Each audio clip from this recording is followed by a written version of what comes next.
વાપીમાં પણ રફતારનો કહેર સામે આવ્યો છે। નશામાં ધૂત એક કાર ચાલકે અકસ્માત સર્જ્યો હોવાની ઘટના સામે આવી છે।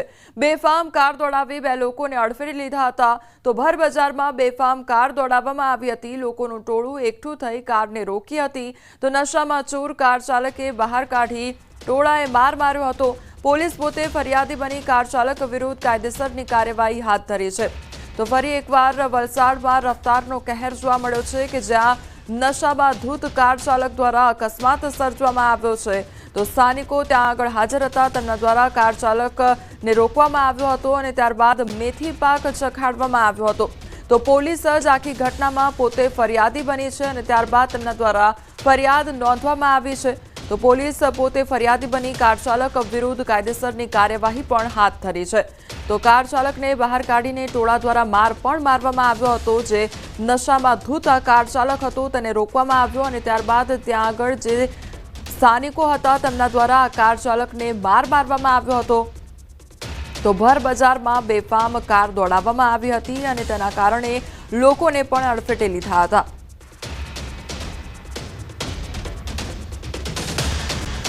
વડોદરાના જાંબુઆ બ્રિજ નીચે અકસ્માત સર્જાયો હોવાની ઘટના સામે આવી છે। ત્યારે રોડ પર પડેલા મોટા ખાડાના કારણે અકસ્માત સર્જાયો હતો।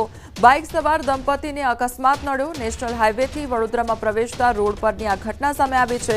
અકસ્માતમાં બાઇક ચાલકને ગંભીર ઈજા પણ પહોંચી છે। સારવાર માટે હોસ્પિટલ લઈ જવામાં આવ્યા તો ઘટનાના સીસીટીવી ફૂટેજ પણ સામે આવ્યા છે। તો રોડ પર જે ખાડા પડી રહ્યા છે તેના કારણે પણ લોકો હવે અકસ્માતનો ભોગ બની રહ્યા છે। તે અંગેના સીસીટીવી ફૂટેજ પણ સામે આવ્યા છે। જાંબુઆ બ્રિજ નીચે અકસ્માત સર્જાયો હોવાની ઘટના સામે આવી છે, જ્યાં રોડ પર પડેલો જે મોટો ખાડો હતો તેના કારણે આ અકસ્માત સર્જાયો। બાઇક સવાર દંપતીને અકસ્માત નડ્યો હતો અને આખી ઘટના સીસીટીવી કેમેરામાં કેદ થઈ છે। તો જે અકસ્માતની ઘટના સર્જાઈ તેમાં જે વ્યક્તિ છે તે ગંભીર ઇજાગ્રસ્ત થયા છે। તેમને સારવાર અર્થે હોસ્પિટલ અર્થે ખસેડવામાં આવ્યા છે। તો ઘટનાના સીસીટીવી ફૂટેજ પણ સામે આવ્યા છે।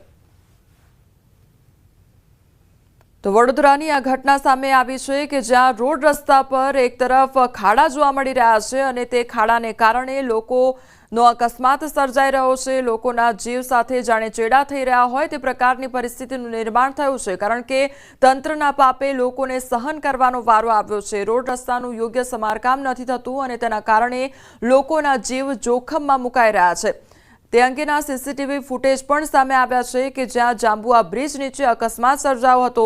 રોડ રસ્તા પર ખાડા પડેલા જોવા મળ્યા હતા અને તેના કારણે આ દંપતીને અકસ્માત નડ્યો તો બાઇક ચાલકને ગંભીર ઈજાઓ પણ પહોંચી છે। તેમને સારવાર અર્થે હોસ્પિટલ ખાતે ખસેડવામાં આવ્યા છે। આખી ઘટના સીસીટીવી કેમેરામાં કેદ થઈ છે।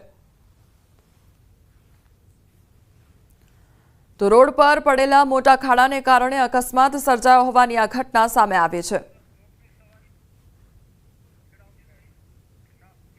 તહેવારો વચ્ચે ખાનગી બસ ચાલકો બેફામ બની રહ્યા છે। ત્યારે સુરતમાં મુસાફરોને બસ ઉપર બેસાડી જોખમી સવારી કરાવવામાં આવી છે।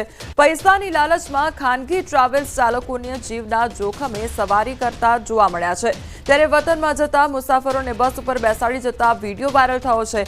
વાયરલ વિડીયો માંગરોળના કિમ 4 રસ્તા વિસ્તારનો હોવાનું સામે આવ્યું છે। બેલગામ ખાનગી બસ ચાલકો સામે કડક કાર્યવાહી થવી ખૂબ જરૂરી છે। કોઈ મોટો અકસ્માત સર્જાય તો જવાબદાર કોણ, તેને લઈને પણ અનેક સવાલ ઉદ્ભવી રહ્યા છે। ત્યારે સુરતનો આ વિડીયો સામે આવ્યો છે કે જ્યાં ખાનગી બસ ચાલક દ્વારા જે કેપેસિટી કરતાં પણ વધુ મુસાફરો લઈ જવામાં આવી રહ્યા છે। સંવાદદાતા કેતન અમારી સાથે જોડાઈ ગયા છે। કેતન, અહીંયા જે પણ બસ છે, ખાનગી બસ ચાલકો છે, તેમના દ્વારા વધુ મુસાફરો લઈ જવામાં આવતા હોય છે અને તે અંગેનો વિડીયો પણ સામે આવ્યો છે। કયા પ્રકારની અહીંયા કાર્યવાહી થતી હોય છે? ચોક્કસથી વાત કરો તો જે સુરત અમદાવાદ જે નેશનલ હાઈવે નંબર 48 ઉપર જે સૌરાષ્ટ્ર તરફ જતી અને દાહોદ તરફ જતી લક્ઝરી બસોના સંચાલકો રૂપિયા કમાવાની લયમાં બેફામ મુસાફરોને છત ઉપર બેસાડીને લઈ જતો એક વિડીયો સોશિયલ મીડિયામાં વાયરલ થવા પામ્યો હતો। પરંતુ આવી કોઈ આ રીતે મુસાફરો ખીચોખીચ ઉપર બેસાડીને જતા હોય છે એવા સમય દરમિયાન જો અકસ્માત થાય તો પરિસ્થિતિ શું થાય એ આ દ્રશ્ય કઈ કહી જાય છે। તદુપરાંત ખાસ કરીને જે જિલ્લાની અંદર આવેલા આરટીઓ ઓફિસરોની રહેમ નજર ચાલતો હોય એવું ચોક્કસપણે દ્રશ્ય કઈ કહી જાય છે અને આજે લક્ઝરી બસના સંચાલકોની ઉઘાડી લૂંટ પણ સામે આવવા પામી છે। જી કેતન, સમગ્ર માહિતી બદલ આપનો આભાર।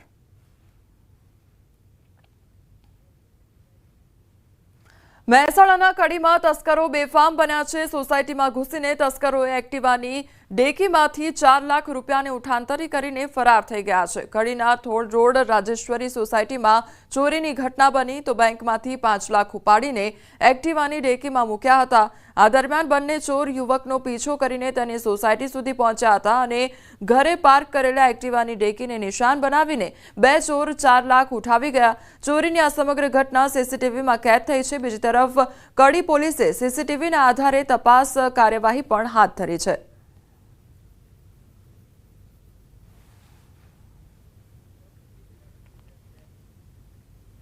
ભાવનગરમાં દારૂ પીવાના રૂપિયા ન આપતા હત્યા કરવાનો મામલો સામે આવ્યો છે અને કરચલિયાપરા વિસ્તારમાં રહેતા વૃદ્ધની હત્યાનો મામલો સામે આવ્યો છે।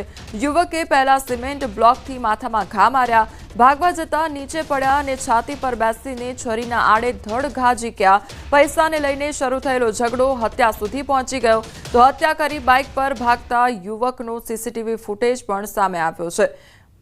તો પૈસા ન આપતા પહેલા ઝઘડો થયો હતો અને ત્યારબાદ તેણે હત્યાનું સ્વરૂપ ધારણ કરી લીધું હતું। ત્યારબાદ હત્યા નિપજાવીને આ જે યુવક છે ત્યાંથી ફરાર થઈ ગયો હતો। તે અંગેના સીસીટીવી ફૂટેજ પણ સામે આવ્યા છે।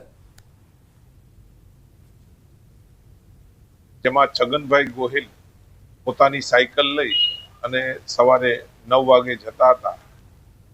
તે દરમિયાન ડેવિડ મકવાણા તેના પરિચિત તેની સાથે ઊભા હતા અને તેની સાથે બોલાચાલી થઈ અને ઉગ્ર બોલાચાલી થતા આ ડેવિડે છરીના ઘા ડાબી સાઈડ ભોગ બનનારને મારેલા। ભોગ બનનારને સિટી હોસ્પિટલમાં લાવવામાં આવેલા અને ટૂંકી સારવાર બાદ તેમનું મૃત્યુ થતા આ હત્યાનો બનાવ બનેલ છે। અમદાવાદના બોપલમાં ફાયરિંગ કેસમાં ખુલાસો થયો છે। પોલીસે 2 આરોપીઓની ધરપકડ કરી મૃતકે આરોપીઓ પાસેથી હથિયાર લીધું હતું। આપઘાત કરી લેતા બંને હથિયાર લઈને ભાગ્યા હતા। મૃતક સહિત 3 લોકો સામે ફરિયાદ દાખલ કરવામાં આવી છે। આપઘાત મામલે પણ પોલીસે તપાસ કરી રહી છે।